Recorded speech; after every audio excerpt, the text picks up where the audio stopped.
Salut à toutes, merci de vous joindre à moi aujourd'hui chez Vaste et Vague pour ce balado. L'exposition Pendant que la Lune s'éloigne, As the Moon Drifts Away, s'inscrit dans le cadre du programme Présence qui est initié par le Centre Sagami, qui rassemble en fait 7 centres partenaires un peu partout au Québec.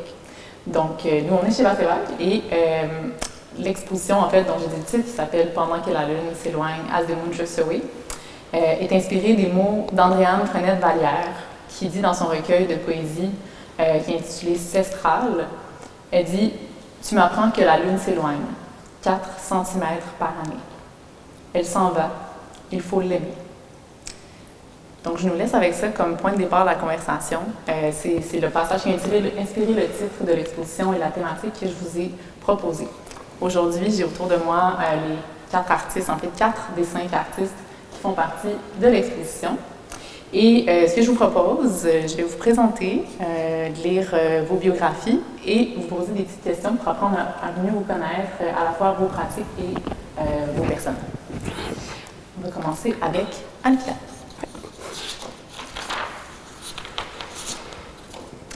Alfia Jonca, tu viens des îles de la Madeleine. Tu poursuis une conversation avec le territoire. Ton travail, qui croise les pratiques de la photographie, de la sculpture et de l'écriture, s'active dans le temps long et cultive un discours sensible sur le sentiment d'être chez soi. Tes gestes vont à la rencontre du milieu insulaire que tu habites, affectionnes et identifies comme ancrage.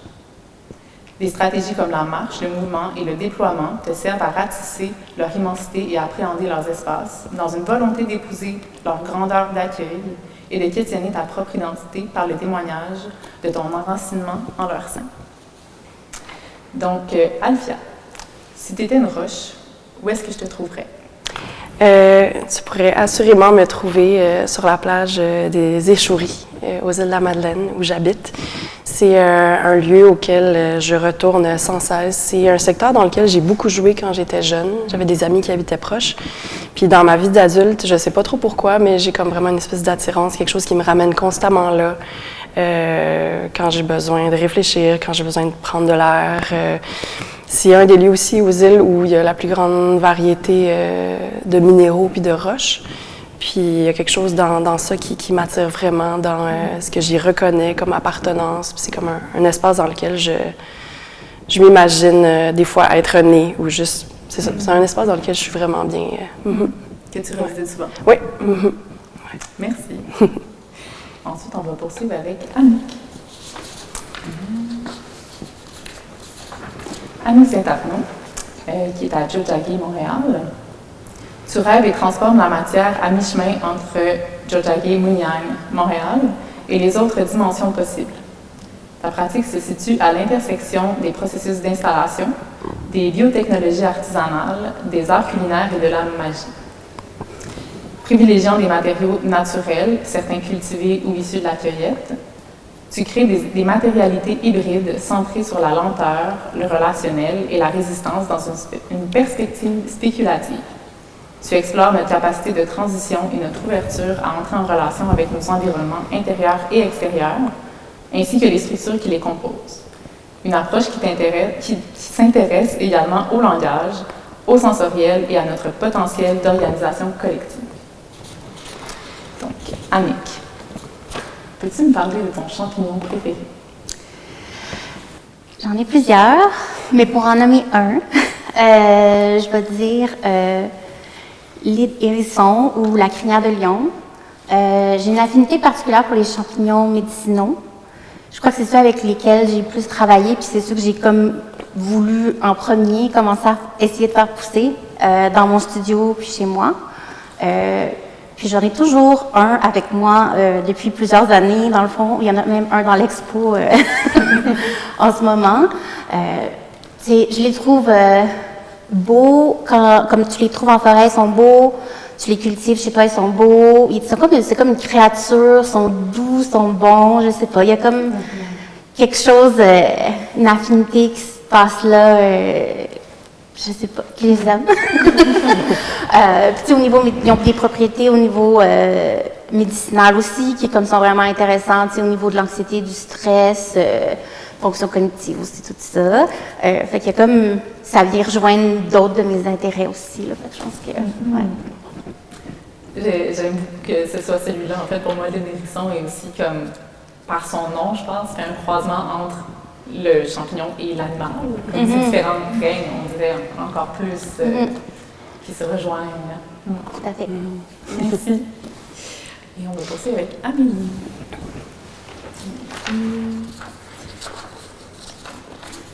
Amélie Bélanger, tu vis à Fredericksburg. Tu fais de l'art comme on entre dans un processus de deuil transformateur. Ta pratique est une ode aux merveilles horribles et grandioses que nous rencontrerons demain, aujourd'hui, hier et au-delà. Tu travailles les mots et la matière sous différentes formes, en collaborant avec la terre, le feu et les plantes dans la création de tissus, de papier et de teintures végétales, et de plein d'autres choses, en fait, plein d'autres biomatériaux. Bon, on fera la liste plus tard. Tu es cofondatrice et tu as été membre active du collectif d'édition féministe Les Bêtes d'hier. Tu consacres aujourd'hui la majeure partie de ton temps à la transmission du savoir auprès d'enfants au cégep et à l'université. Donc, Amélie, c'est quoi la teinture mère que tu gardes toujours à portée de main? La teinture mère que je garde toujours à portée de main, c'est la teinture de propolis. En fait, le propolis, c'est quelque chose qui est produit par les abeilles pour désinfecter la ruche, apparemment. Puis cette teinture-là est bonne, puis soutient l'immunité, mais elle est surtout bonne pour les maux de gorge. Moi, j'enseigne, fait que c'est quelque chose qui arrive ou que je veux pas qu'il arrive. Puis j'adore la teinture de propolis parce que franchement, ça fait réellement une différence. Puis le goût est vraiment bon et particulier parce que ça goûte pas le miel, mais ça goûte la cire d'abeille comme. Ça transforme l'eau aussi. L'eau devient comme laiteuse quand on mélange à la teinture de propolis. Okay. Il y a vraiment quelque chose qui se passe. Quand tu mets tes gouttes de teinture dans ton petit verre d'eau, il y a comme une transformation, puis tout de suite, tu sens comme il y a quelque chose qui ressemble à la cire, fait que ça, on dirait que ça recouvre ton intérieur. Fait que j'aime beaucoup ça, mais aussi, avant d'utiliser la teinture de propolis, j'utilisais les fleurs de bac, qui sont pas des teintures, mais une de celles qui m'a suivi longtemps, c'était pour contrer la peur de parler en public, puis de porter sa voix. Fait que c'est quand même, c'est quelque chose qui, dans le fait de porter la voix ou de soutenir la voix, c'est quelque chose qui me suit, oui. Cette idée-là. J'aime beaucoup t'entendre parler de teinture pour aussi son caractère visuel, puis il y a comme une alchimiste en ce moment. Ben, le propolis, là, c'est particulier. Si vous ne connaissez pas ça, là, moi j'en parle à tout le monde, puis franchement, ça change quelque chose. Ouais, c'est vraiment quand nécessaire. Tu te sens malade, là, au début, ça marche. Tout à fait d'accord. Merci. On va poursuivre avec Émilie. Émilie Spooner. Tu vis à Tiohtià:ke et Montréal, Montréal. Tu es une artiste visuelle, une artiste visuelle dont la pratique s'élabore à partir d'un dialogue intuitif avec la psyché. Par la peinture, l'exploration des matériaux et des techniques traditionnelles de joaillerie, tu cherches à donner forme aux récits et symboles qui émergent aux marges de l'inconscient. Tes œuvres se déploient en installations où images et matières s'accumulent en strates, comme les fragments d'une histoire en train de se révéler. Diplômée en Beaux-Arts de l'Université Concordia, tu as effectué des résidences et présenté ton travail à Montréal, ailleurs au Canada et en Islande. Puis donc, comme je le mets tantôt, j'ai 4 artistes autour de moi, mais il y a 5 artistes qui font partie de l'exposition, dont une qui n'est pas avec nous présentement, mais en fait, on se retrouve en ce moment dans son œuvre intitulée « Nous sommes sous tes rues ». Je vais quand même prendre le temps de l'introduire, de la saluer. Donc, Marianne Tremblay, une artiste de Larouche, œuvre dans le milieu des arts visuels en tant qu'artiste, autrice, travailleuse culturelle et enseignante au collégial, notamment via le club de prospection figurée.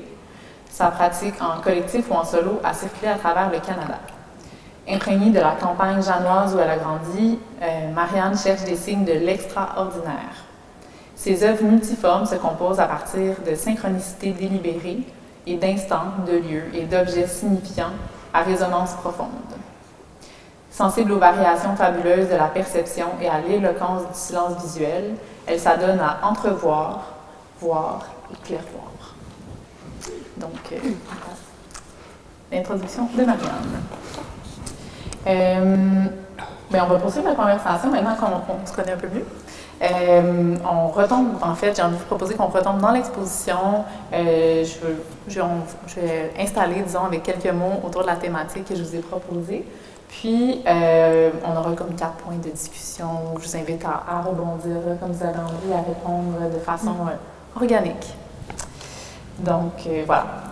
Pendant que la Lune s'éloigne, As the Moon Drifts Away, comme j'ai dit, le titre de l'exposition, comprend la Lune comme ce corps céleste qui façonne un temps long, qui accompagne les cycles de reproduction et pleure les morts, qui guide les rituels et qui veille sur les entremondes. À mesure de son éloignement, nos relations se fragilisent et notre rapport au monde se redessine. La lente dérive de l'astre rocheux porte le présage des disparitions à venir. De là s'éveille un sentiment de deuil écologique qui s'infiltre dans les pertes annoncées, dans les espèces qui s'éteignent, les écosystèmes qui cèdent, les pratiques qui s'oublient et les paysages devenus méconnaissables. Chacune à votre façon, vous vous engagez dans une relation que je définis, je trouve, magico-poétique avec le vivant et avec ce qui est appelé à mourir. Donc, un peu de la même façon, je propose un autre point de discussion où on pourrait parler de la place que prend les pensées écoféministes dans vos vies, dans vos pratiques, dans vos œuvres présentées à ce moment dans l'exposition. Moi, les pensées écoféministes, j'ai été d'abord introduite à ça en faisant des études religieuses, en fait. Fait que c'est vraiment du point de vue de la spiritualité.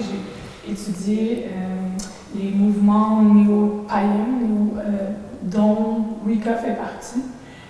Wicca, c'est un mouvement de femmes qui se disent écoféministes, dont Starhawk est une porte-parole de ce mouvement-là, qui se disent écoféministes, mais sorcières aussi. Donc, qui se réapproprient un peu l'idée de la sorcière. C'est pas nécessairement des idées que moi j'ai gardées dans ma pratique. Par contre, j'aime de l'écoféminisme, puis ce qui m'intéresse beaucoup, c'est le soin, l'idée du soin, le soin qui est fait à la matière, dans le cas d'une pratique artistique. Comment on travaille avec les matières, les matériaux. Dans ce cas-là, je lis un peu l'écoféminisme aux pensées néo-matérialistes qui sont que, dans le fond, les matières ont une agentivité au-delà de ce que l'artiste en fait dans sa pratique. Donc, il y a une présence qui émane des matériaux, une présence, une vibration. Donc, c'est l'idée de faire avec les matériaux, et non pas, ou de laisser les matériaux exister, faire quelque chose, puis pas tenter de nécessairement les contraindre ou les observer, ou les observer, mais les laisser aller beaucoup. Fait que moi, c'est quelque chose que alors dans ce sens-là, il y a un soin qui est apporté à la matière. Dans mon travail, la matière, comme dans le tien, Annick, on travaille la matière, puis on lui fait passer à travers beaucoup de transformations, de processus de transformation. Puis dans ce sens-là, ça touche aussi à l'idée de deuil, parce que le deuil, c'est un processus, puis la mort, c'est un processus de transformation. Puis tout en gardant toujours la présence de la matière très forte. Dans nos deux œuvres, on a, par exemple, la céramique de coquilles d'œufs. C'est des coquilles d'œufs qui ont été beaucoup, beaucoup transformées, mais pourtant sont toujours là, sont toujours présentes. Ils portent encore leur origine dans notre travail. C'est ça, moi je fais passer de la matière à travers ces processus-là. Peut-être c'est long un peu, qu'est-ce que je dis là? Je ne sais plus. Ça va? Oui. OK. Oui. Donc, ces processus-là ça permettent d'être plus longtemps avec les matériaux qu'on utilise. Puis quand on est plus longtemps avec les matériaux, on en utilise moins. On est moins dans des idées de grandeur, on est vraiment plus dans la pratique puis dans le savoir. T'sais. Comment on apprend, comment on transforme les matériaux pour en faire des matériaux artistiques, c'est du savoir, puis finalement, c'est des connaissances, puis c'est ça qui peut être partagé aussi à travers nos œuvres. Les connaissances de comment conserver la matière, comment la récolter, et tout ça. Fait que c'est ça qu'on peut garder. Puis ça nous force à travailler à plus petite échelle. Donc ça, c'est une autre manière de prendre soin des matériaux qu'on utilise, puis des matériaux avec qui on collabore aussi. De travailler en plus petite quantité, en moins grande envergure. Oui, je pense que c'est intéressant que tu nommes la collaboration.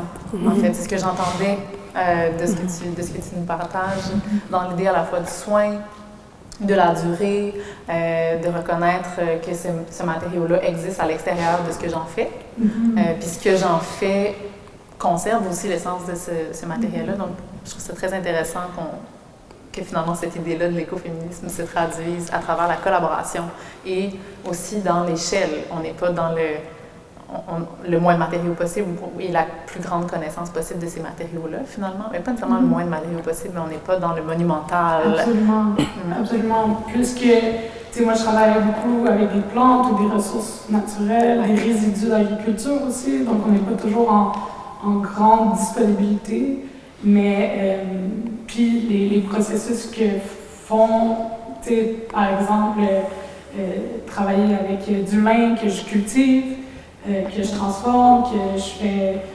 macérer, que je peigne ensuite. Tout ça ne me permet pas de faire des grandes œuvres puisque le temps est passé à être, puis à prendre soin, puis à apprendre à garder le savoir vivant aussi, le savoir de transformer du lin pour en faire du papier ou du fil ou une matière qui peut après ça être utilisée. C'est toujours d'être dans la connaissance, l'apprentissage, puis ça, ben, ça ralentit, que ça ralentit nos ardeurs de monumental, puis ça fait qu'on reste dans une échelle qui reste respectueuse, parce que c'est toujours ça l'enjeu avec les matériaux, c'est plus on essaie de reproduire une échelle qui est grande, plus on essaie d'utiliser des ressources, moins c'est écologique. Alors si on est plus dans garder le savoir vivant, prendre le temps aussi, ça revient aussi à la lune, le cycle, le temps, prendre le temps, être longtemps avec les matériaux, les comprendre qu'est-ce qui est possible, et pas nécessairement l'activer. On n'est pas obligé, en comprenant les matériaux, d'activer la possibilité des matériaux, mais c'est ça, garder le savoir vivant surtout. Ce que tu me dis, ça me fait penser, dans le fond, toutes ces connaissances-là que tu vas chercher, puis dans le fait de rentrer dans des processus qui s'activent étant très, très lents et longs, ça vient que toutes ces matières-là que tu utilises, ce territoire-là que tu connais de plus en plus, tu rentres beaucoup plus dans l'idée d'une cohabitation que d'une utilisation, finalement. Puis c'est ça que je trouve ça vraiment intéressant dans ta pratique. C'est ça. Je pense que c'est vraiment ça. Je pense que s'il y a une chose à conserver de tout ça ou une chose à activer, c'est toujours la transmission du savoir des matériaux. Puis justement, si je me promène dans la forêt, je sais qu'est-ce que les plantes peuvent faire. Ça ne veut pas nécessairement dire que je vais leur faire ça. Puis je pense que c'est ça que je veux garder vivant, puis que je veux transmettre. La connaissance de qu'est-ce qui est possible, sans nécessairement décider de l'activer.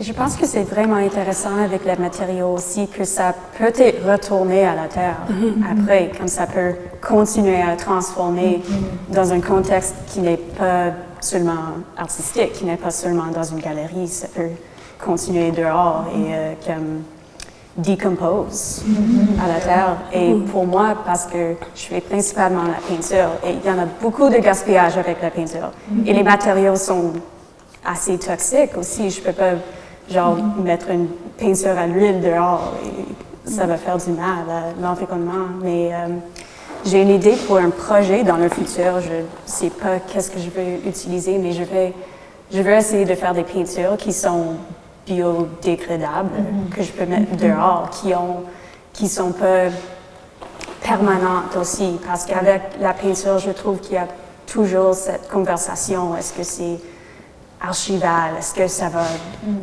rester comme ça pour des centaines d'années? Mais de faire une peinture que l'intention, c'est de mettre dans un endroit ou ça va changer, ça va décomposer. Je pense que ça, c'est très intéressant avec les matériaux. Tout à fait. Peut-être ajouter une petite chose. Parce que moi, c'est quelque chose que je fais beaucoup dans ma pratique de tous les jours et artistique. Dans le fond, d'être comme... essayer de suivre des fois le cycle des matériaux qu'on utilise dans le fond, puis un peu voir comme l'évolution, parce que souvent, comme on fait quelque chose, puis on vient juste de le faire, puis il est beau, puis il est parfait, puis il tient, puis exactement comme on veut, mais veut pas une matière naturelle, un matériau qui est pas... qui n'a pas de synthétique ou quoi que ce soit, il va s'altérer la couleur, la forme et tout. Puis il y a quelque chose de vraiment beau à le voir aller dans le fond, à le voir se transformer un peu devant nous. Tu sais, moi, j'en ai plusieurs matériaux. Puis des fois, en ce moment, dans l'expo, j'en ai qui c'est comme, sont tout nouveaux, puis il y en a qui sont comme, ils ont 2, 3 ans et plus même, des fois. Puis je les encore, tu sais, on sent la fragilité, mais il y a comme une présence qui se développe aussi, qui est différente. Je trouve que moi, j'aime vraiment ça, cette idée-là de respect des cycles, mais aussi d'accompagner nos matériaux un peu, dans le fond, d'être responsable un peu de comme quand on les apporte dans notre pratique, puis jusqu'à temps qu'on décide que, tu sais, ils ont fait un peu leur temps, puis comment on en dispose aussi. Là, je trouve qu'il y a comme quelque chose de vraiment beau là-dedans, de pouvoir le faire, là, dans le fond. Ouais. Ce que tu dis me fait penser au fait que, justement, tu sais, quand on accueille la transformation, je pense qu'il y a comme quelque chose de laisser aller, tu sais. En tant qu'artiste, c'est quand même difficile d'accepter que le matériel que tu utilises dans un contexte d'exposition va s'altérer d'une manière que tu ne peux pas contrôler. Il y a quand même une idée, je pense que c'est comme ça prend une espèce de confiance de laisser aller, puis je pense que de s'abandonner à ça, tu sais, puis d'être justement dans une collaboration qui est honnête. J'utilise des matériaux qui sont moins dommageables, et si j'accepte que peut-être l'œuvre n'aura pas le même aspect que celle que moi je lui ai donnée au départ, puis ça fait partie de ce qu'on a à vivre ensemble, comme tu dis, c'est beau, tu sais. Puis je pense par rapport, si on revient à l'écologie, puis à l'idée de deuil écologique, c'est quelque chose qu'on doit se pratiquer à faire, vivre cette émotion-là, de laisser les choses se transformer, puis d'accepter qu'elles ne seront plus les mêmes. Fait que nous, en tant qu'artistes, on peut vivre ça dans un environnement contrôlé, s'exposer à se laisser aller, cette confiance que les choses, même si elles sont transformées, elles existent encore, mais différemment. Puis c'est à nous de s'ajuster, puis pas aux choses d'être arrêtés dans leur... De toute façon, on sait qu'avec l'environnement, on ne peut plus vraiment, il n'y a plus grand-chose qui peut on peut accompagner, finalement. Je pense que quand je vous entends, c'est quelque chose qui fait vraiment état d'une posture qui est différente à la création, dans le sens beaucoup par rapport à la matérialité, mais aussi au sujet. Penser à photographier les falaises des îles de la Madeleine qui sont en train de s'effriter, il y a quelque chose de conserver ce qui est là en ce moment, mais d'accepter que à la fois les matériaux utilisés dans les œuvres, les sujets, sont appelés à disparaître, sont appelés à mourir. Puis ça fait état d'une posture qui est vraiment différente que si on se dit, je fais une peinture à l'huile, puis elle est là pour toujours, qui est une posture qui est valable aussi. Mais on dirait qu'il y a comme peut-être quelque chose d'être plus, je sais pas, dans pas une solution, c'est pas le mot que je cherche là, mais de comment est-ce qu'on peut penser à la suite et accepter, laisser aller, accepter qu'on est dans la collaboration et non pas dans la création tout seul, puis ça prend l'humilité pour faire ça.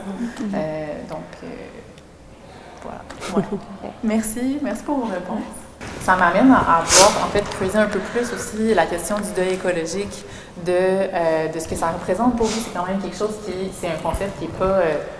qui n'existe pas depuis si longtemps que ça.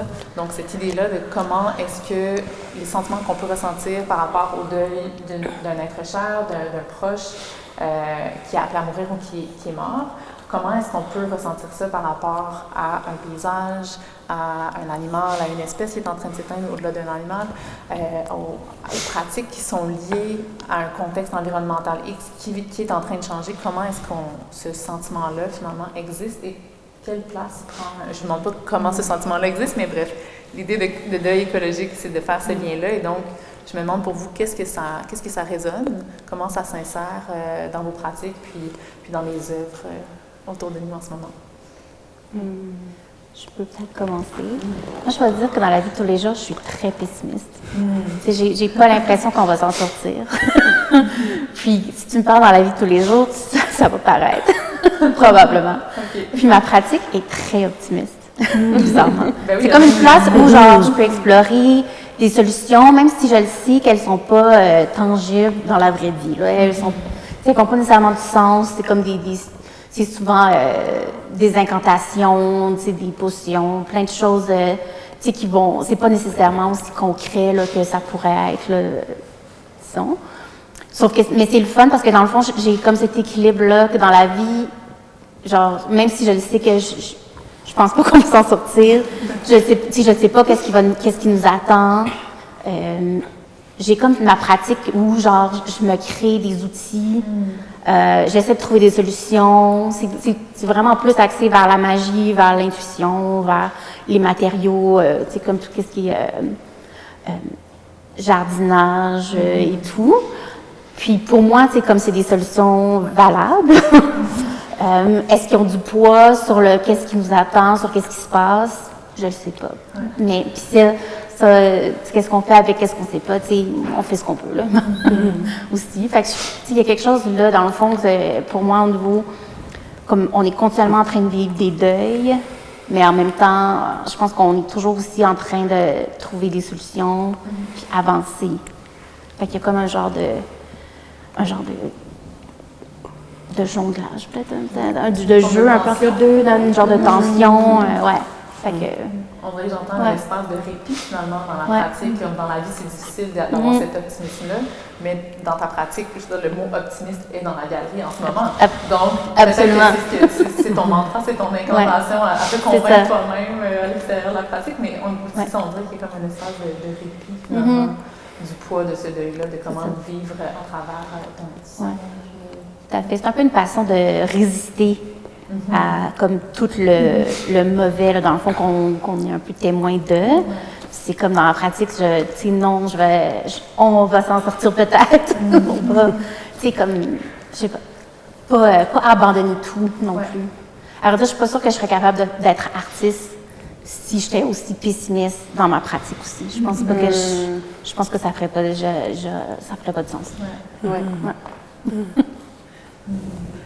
Moi, ça me fait beaucoup penser à ce que tu dis, justement, je pense que quand on parle de contraintes qu'on a, dans la pratique, c'est un endroit où est-ce qu'on peut faire des choix, mettons, quand on pense à l'alimentation, à la fin de la journée, on a besoin de manger, fait qu'on on est toujours devant des contraintes qu'on n'arrive pas à s'émanciper ou à faire vraiment les choix qu'on voudrait faire tout le temps, tandis que la pratique artistique, c'est un lieu où est-ce que personne ne demande de faire de l'art, c'est totalement un choix, puis je pense que c'est là où est-ce qu'on peut reprendre une forme d'agentivité puis de liberté, puis si on entretient des choses, comme tu dis, qui sont positives dans ce lieu-là, qui représentent comment on aimerait vivre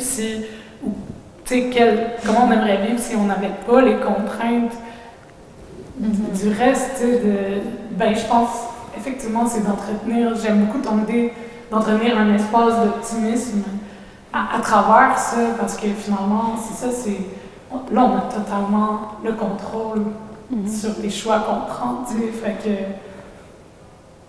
effectivement, ça, c'est optimiste, c'est d'entretenir cet espace-là. C'est ça. Puis, on ne sait pas le futur, même si on le sent où on s'en va, on ne le sait pas non plus. Il y a comme toujours cette incertitude. Je préfère rester optimiste jusqu'à la fin. Oui, pour moi, je trouve avec les choses si grandes comme crise écologique, c'est avec juste les images que je peux être avec ça, comme c'est un peu plus trop grand pour juste penser à ça dans une façon logique pour moi. Mais avec cette exposition, quand on parlait du deuil écologique, la première image qui m'a venue, c'était comme une forêt la nuit ou un jardin la nuit. Et il y a quelque chose dans ça c'est comme, il y en a beaucoup de peur là aussi, comme aller dans une forêt dans la nuit, c'est comme inconnu, c'est un autre monde, c'est inquiétant, oui, ça c'est le mot. Mais il y a quelque chose avec ça qui est aussi, genre c'est tellement nécessaire aussi, c'est un moment de réjuvénation et ça me fait penser aussi, en anglais ça s'appelle The Dark Night of the Soul. C'est comme un moment dans la vie où quelqu'un, genre il y en a quelque chose de très difficile dans ton vie, c'est comme une période très difficile. Mais il y en a un grand changement qui se passe avec ça, puis aller de l'autre côté de cette difficulté. Genre, il y en a beaucoup de growth avec ça. Donc, c'est comme l'image de cette Dark Night of the Soul, la forêt la nuit, le jardin la nuit, qu'est-ce qui se passe dans la forêt, cette réjuvénation, c'est comme... Je pense qu'on est dans un moment comme ça dans le monde et on a besoin de cette pause et cette réjuvénation et le temps que les choses se ferment. Il y en a aussi des choses qui vont mourir, mais qu'est-ce qui va se continuer après ça? C'est une question. La prochaine étape du cycle. Oui, c'est ça. On peut l'imaginer, ou en tout cas, on essaie de créer dans cette imagination-là, finalement. Ouais, moi, je pense que dans mon rapport au deuil écologique, j'ai comme... Ayant grandi dans un lieu qui, depuis que je suis toute jeune, ben depuis toujours, en fait, s'effrite puis change, j'ai comme grandi en ayant cette conscience-là. Fait que c'est pas quelque chose que j'ai appris, le deuil écologique. On dirait que ça a toujours fait partie de ma façon d'exister. Puis ça fait que je sens que je vis une certaine sérénité par rapport à ça. J'ai comme pas nécessairement d'inquiétude. Puis je pense que dans ce rapport-là au paysage puis au territoire, dans lequel je retrouve quelque chose de même identitaire ou dans le fait, moi, d'être née ailleurs, de venir de loin, mais de ne pas connaître cette histoire-là, puis dans l'idée que dans la dérive des continents, il y a aussi des roches, des bouts de falaise ou des éléments du territoire d'où j'habite qui arrivent aussi de très, très loin, puis que leur histoire se compose, elle aussi, sur un temps très, très long. Il y a comme quelque chose que je trouve rassurant, au final, dans tout ça. Puis quand je pense au fait que... Ben effectivement, tu sais, moi non plus, je pense pas qu'on va s'en sortir, mais il y a quelque chose qui me rassure dans l'idée que ce qui m'entoure, le vivant, puis les autres formes de vie qui sont autour de nous, comme les minéraux, tout ce qui est géographique, mais ça va rester, puis ça va changer, puis ça va évoluer autrement, puis ça va nous survivre, puis pour moi, c'est quelque chose qui est apaisant quand même comme idée. Ouais. C'est pas une fin complète, finalement. Puis aussi, pendant que cette fin-là est en train d'arriver, il n'y a pas rien. Oui. Il y a quelque chose à aimer en attendant. Oui. J'ai envie de vous demander aussi, là, ça fait une semaine qu'on est ici, qu'on est en montage, qu'on passe du temps ensemble, malgré la pluie qu'on passe du temps à l'extérieur, on va cueillir des petits bouts de paysage, vos pratiques qui sont toutes d'une façon ou d'une autre liées au territoire, à vos territoires d'attachement. Donc j'ai envie même si on ne voit pas les œuvres, nous on les voit, mais même si on ne voit pas les œuvres en ce moment, de vous demander quel morceau de paysage matériel ou conceptuel, figuratif, de votre paysage d'attachement et du territoire dans la baie des Chaleurs où on se trouve en ce moment, quelle rencontre se fait dans la galerie, dans vos œuvres en ce moment?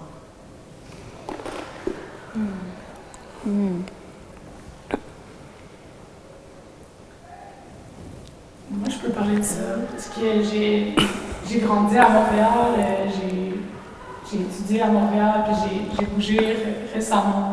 Ça fait 4 ans, 5 ans maintenant que je suis partie de Montréal, puis j'ai déménagé en campagne, dans le coin de Phillipsburg.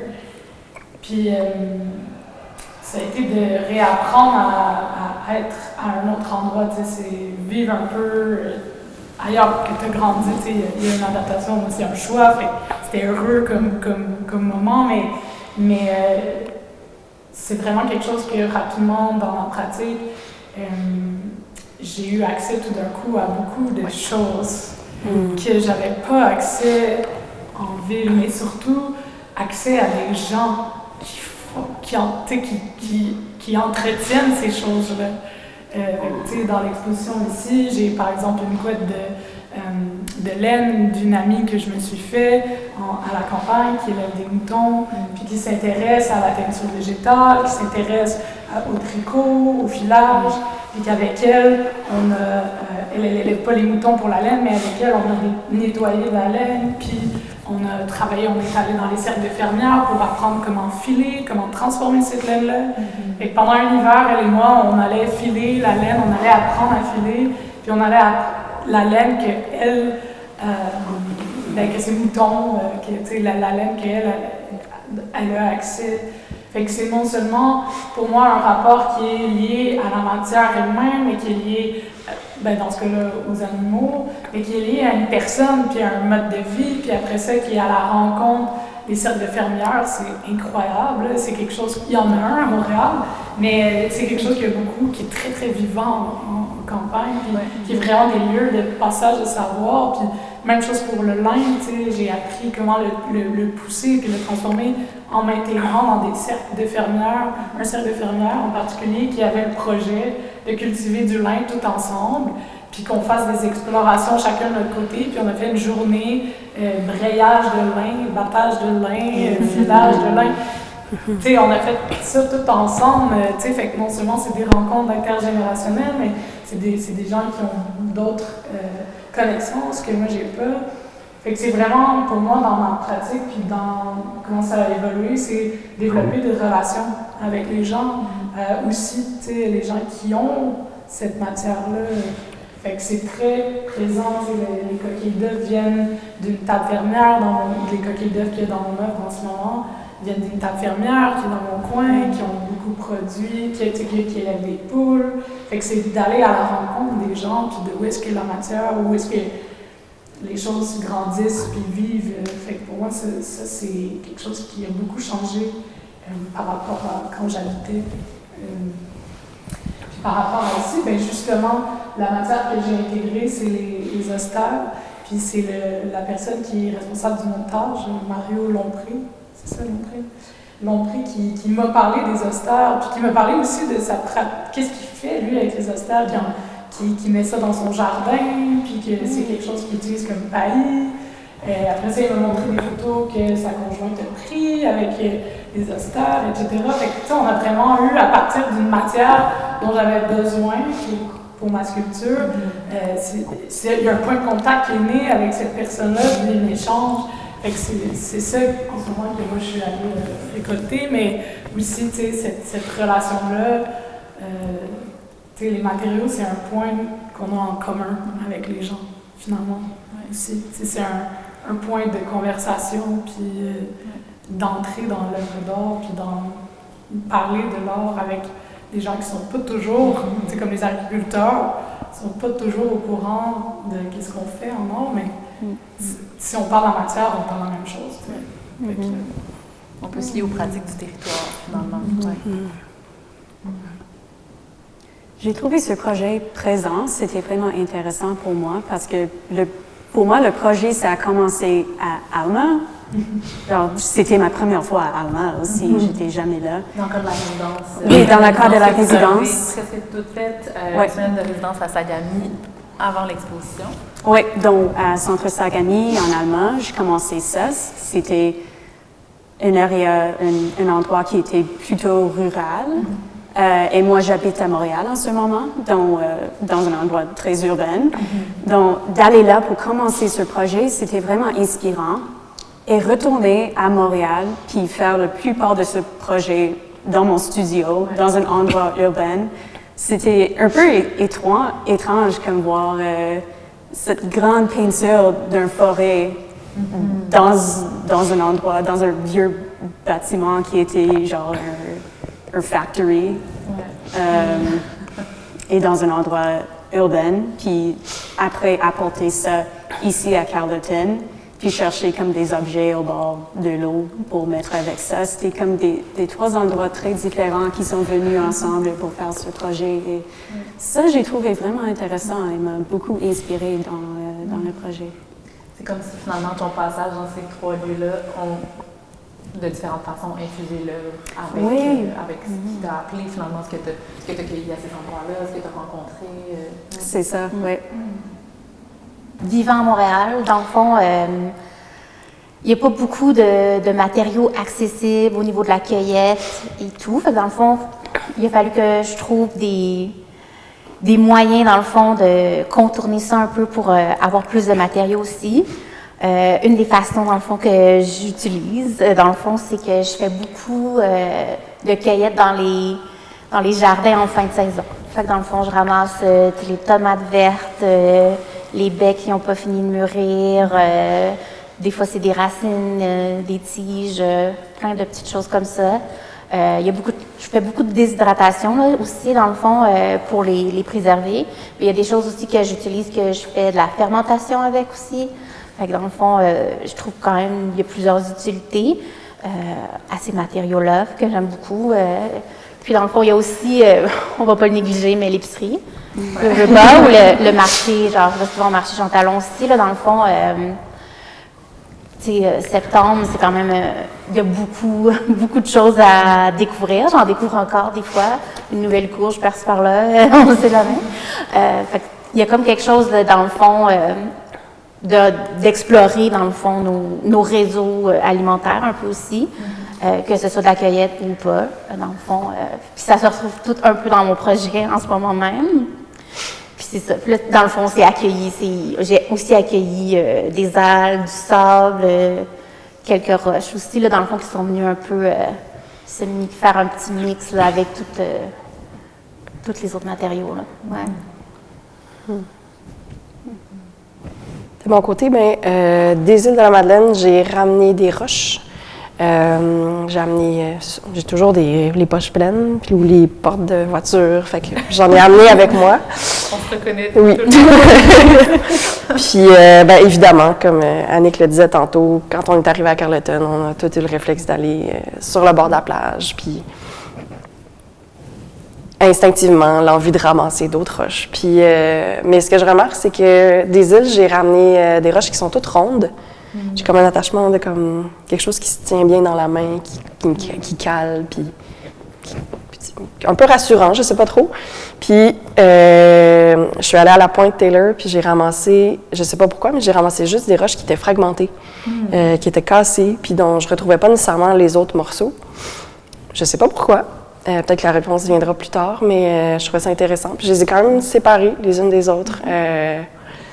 Puis je pense que il y a une piste audio dans laquelle je raconte un peu tout ce rapport-là aux roches puis aux minéraux. Puis il y a cette idée-là aussi du fragment puis de ce qui s'effrite. Fait que peut-être que plus tard, il y a comme un lien qui pourra une narration. Mais c'est ça, dans ces roches-là qui déjà racontent une histoire là, par les morceaux de roches qui sont partis. Je pense que c'est ça qui m'a attirée dans ma récolte en Gaspésie.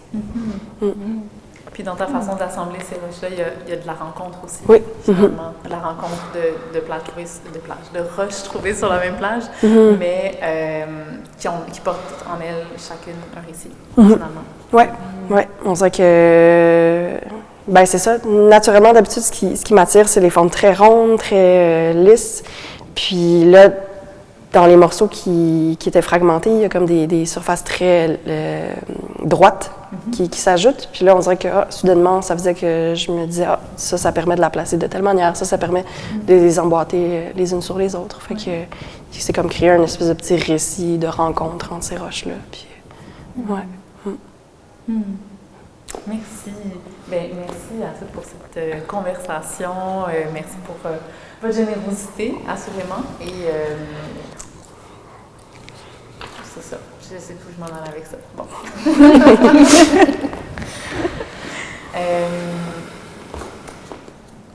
Donc, merci à tous pour cette conversation. Merci d'avoir embarqué dans mes questions peut-être un peu loufoques par moment.